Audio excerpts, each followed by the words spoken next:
various stored procedures that are used here, just so you get a perspective on what those stored procedures are. And as with the additional methods in the actual implementation of the provider, you can take a look at these stored procedures in the sample code. So now let's go back over to Visual Studio and test out our custom membership provider in a sample website. So let's create a sample website where we can test out our custom membership provider. First, let's build the provider to make sure that we've done everything correctly, and it looks good. So now we'll create a sample website. We'll just create a regular ASP.NET website, and let's call this website VB. So the first thing we want to do here in our website is add a reference to the custom membership provider that we created over here in the class library. Now what we're going to do is add that reference directly to the project in our solution. You could also create a bin folder on your own and copy and paste the assembly into the bin folder.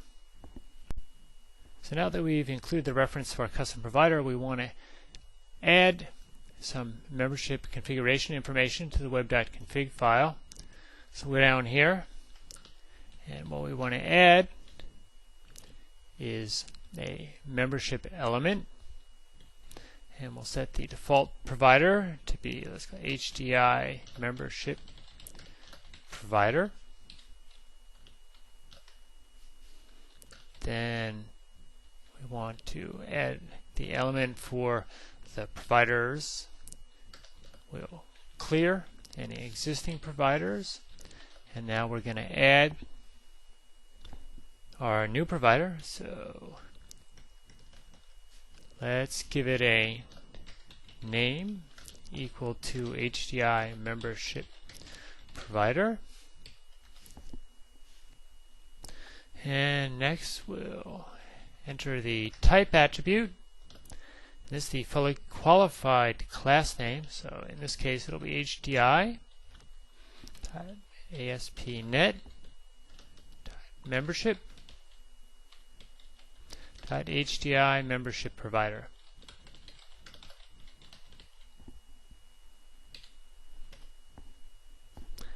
We'll set the connection string for our provider,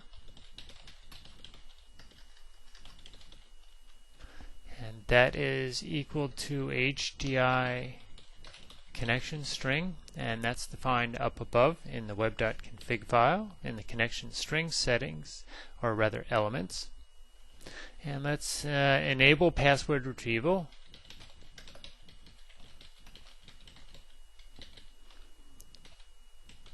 Equal to true.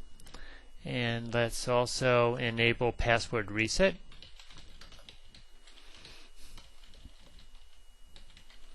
True for that one. And let's require a question and answer.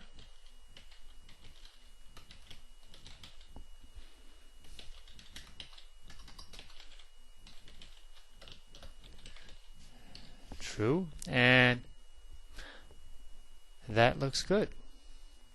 So this provider here in the web.config file, rather than membership provider that we've defined here, will cause our website to use the custom provider rather than the any other provider such as the SQL membership provider that comes with ASP.NET.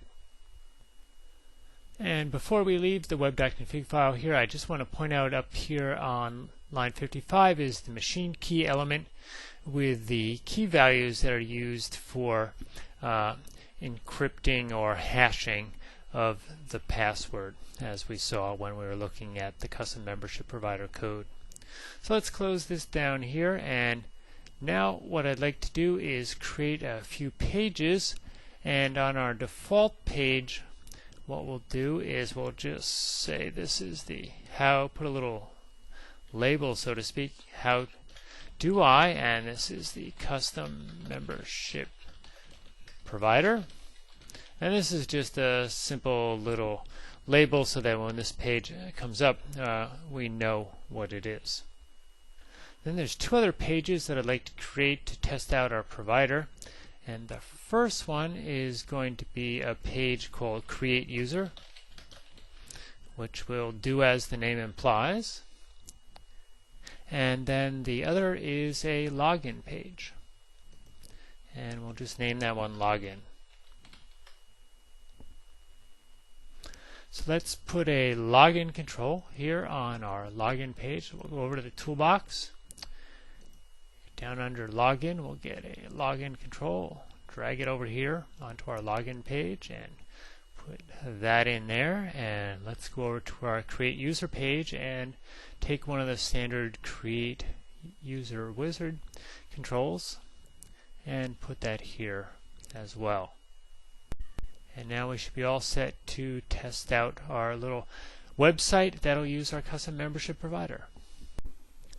Before we test out the website, what I want to do is open up our custom membership provider class and set a few breakpoints.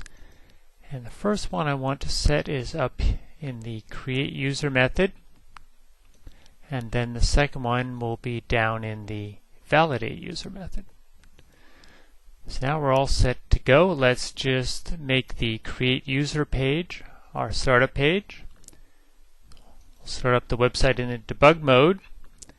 We'll get this standard Create a User form from the Create User Wizard control. Let's fill this out. We'll call this Test User 1.